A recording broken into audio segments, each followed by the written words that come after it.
Então, gente, olá, meu nome é Melaine Macedo, eu sou socióloga e educadora popular, militante da CMP e da Marcha Mundial das Mulheres, e recebi esse grato convite de apresentar um pouquinho da nossa experiência de organização no nosso território, né? Aqui eu estou falando do território de Jardim Piedade, região metropolitana de Recife, em Jaboatão dos Guararapes, e há um tempo a gente vem construindo uma experiência junto à CMP e ao coletivo de mulheres da CMP, tanto na organização, a nossa auto-organização dentro do movimento e da disputa desses territórios que interagem no nosso cotidiano, quanto na questão da moradia, mas para além da moradia, a produção do bem viver, né? E aí,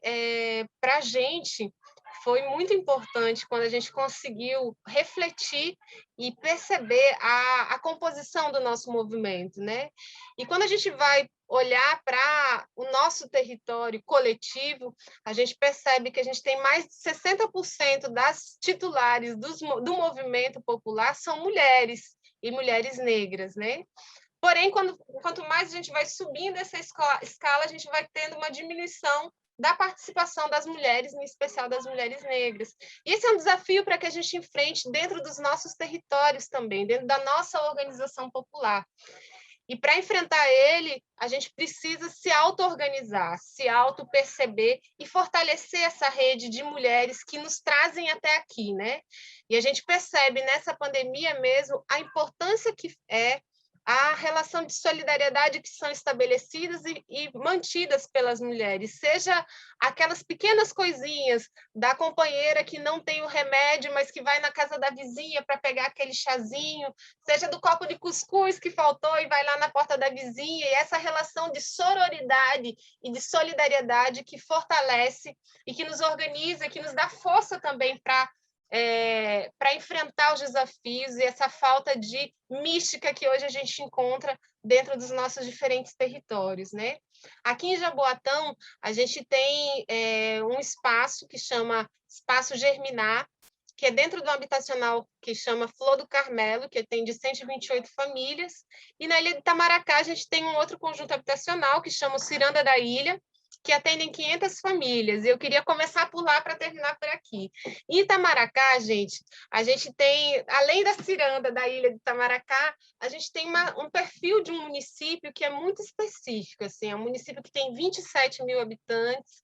e que tem 3 presídios nele, e que isso só por isso já gera um monte de preconceitos e de também relações da política urbana,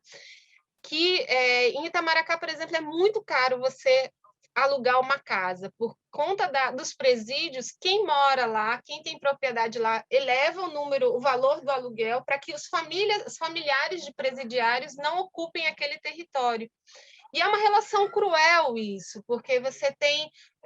um contingente enorme de pessoas que acaba indo para lá e ficando nas condições de ocupação e de vulnerabilidade, e com uma relação também de fragilidade da organização do território. E quando a gente chegou lá para pensar a inserção do movimento naquele espaço, a gente percebeu assim a potência e a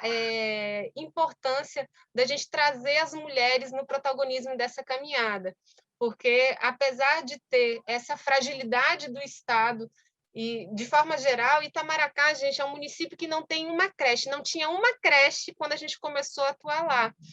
E foi a partir da pauta da moradia, da geração do bem viver, que a gente conseguiu aglutinar não só as mulheres do habitacional, mas outros territórios, outros parceiros importantes para juntar e construir uma frente ampla de organização, né? E para além da moradia, mas a gente fala tanto assim que não é só moradia, mas o que mais a gente pode fazer, né? E foi muito importante conseguir construir com as mulheres e com o território as estratégias de enfrentamento, né? Porque para além da moradia, além da habitação, a gente conseguiu pautar uma luta primeiro com relação ao acesso à creche e a questão do trabalho das mulheres, e aí a gente organizou No habitacional, com 500 moradias, bem, todo mundo come, todo mundo consome, todo mundo tem serviços, todo mundo faz alguma coisa, e ao mesmo tempo a gente tem uma carência enorme de serviços dentro do município. Então, a gente organizou um catálogo de serviços para que as pessoas pudessem vender os seus trabalhos, mas também trocar a sua produção entre o próprio condomínio. E isso gerou não só internamente um mercado importante, mas também conseguiu dar uma visibilidade para fora, quando a gente organizou a nossa primeira feira gastronômica, a Ilha de Sabores, porque a gente chamou os comerciantes, aqueles restaurantes pequenos, dos pequenos territórios, para conhecer a mão de obra e as potências que a gente tem no território. Bem, mas para além de renda, a gente precisa de outras coisas para viver, né? E foi muito importante quando a gente conseguiu pautar que no nosso habitacional as quadras, os espaços de lazer fossem organizados pela comunidade. Então, a gente conseguiu organizar um espaço para capoeira, o futebol, o vôlei, como ações que são muito pontuais, mas que eram para ser pontuais e acabaram virando orgânicas do seu território, quando as pessoas porque as pessoas que propuseram eram quem vive lá, né? E quem constrói esse bem viver. Então, não para além do bem viver para fora, mas a ocupação do nosso território através das hortas comunitárias. Então, pensar a agroecologia, o resíduo que é produzido nos nossos habitacionais foi muito importante nesse processo, porque trouxe também uma outra potência que às vezes a gente não percebe na organização do nosso território. E essa articulação, né, de construir as nossas práticas e os nossos desejos, não para o futuro, mas pensar como é que a gente hoje pode construir ações objetivas e concretas, articulando as potências que a gente tem dentro do próprio território, né? Paul Singer traz muito isso, da gente conseguir ter a possibilidade de dar as ferramentas para as riquezas e os valores que a gente tem dentro do território. E eu acho que foi muito importante conseguir potencializar essa diversidade, seja lá ou seja aqui em Jaboatão, quando a gente agora, na pandemia, conseguiu, do centro comunitário, organizar a nossa cozinha comunitária, e aí envolver as mulheres num processo de soberania alimentar, mas principalmente numa relação de solidariedade orgânica entre as mulheres. Porque imagina, gente, 15 dias, os primeiros 15 dias de pandemia, aqui a gente não teve a água. E aí, como é que você resolve? Fica em casa, lave as mãos sem água. E aí, sim, as relações, para além daquilo que a gente solicita e luta para fora, elas precisam vir internamente, né? E a relação de solidariedade e de organização do território para coisas que são tão básicas como a água ou a alimentação se transformaram potências importantes para que a gente ampliasse essa pauta, né? Então, para além do nosso território, a gente conseguiu envolver a colônia de pescadores e pescadoras daqui, conseguimos envolver outros 2 coletivos feministas que trabalham com a questão de enfrentamento à violência e o acesso a direitos, para pautar, no momento de pandemia, o fortalecimento e a organização do bem viver dentro desse território. E aí esse território, que era de um conjunto habitacional de 128 famílias aqui em Jaboatão, deixou de ser o conjunto habitacional, mas passou para ser o território de Jardim Piedade, onde tem uma colônia de pescadores, onde tem outras organizações, onde tem um conselho de saúde fragilizado, mas que ainda resiste, e isso trouxe uma outra potência e uma outra possibilidade de diálogo e fortalecimento das nossas práticas, né? Então, nesse sentido, olha, sem sombra de dúvida, gente, disputar o nosso território é disputar sonho e é disputar também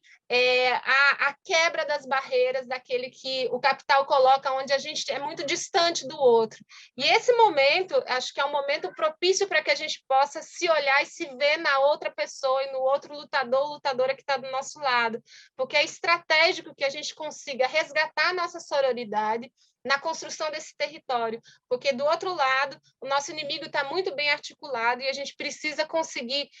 perceber aquilo que está nos unificando e que nos potencializa. Então, sejam as ferramentas de sobrevivência dessa vida orgânica nossa, da água, da alimentação,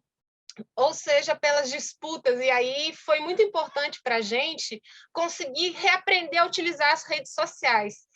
E a gente levou assim um tempo para conseguir perceber que na nossa galera, apesar de ter muita gente ter celular, mas as pessoas não conseguem acessar as videoaulas, mas todo mundo utiliza o WhatsApp. E a hora que a gente conseguiu utilizar essa ferramenta para potencializar a nossa construção, a gente conseguiu ver um resultado de rede muito importante. Então, organizar as nossas ferramentas e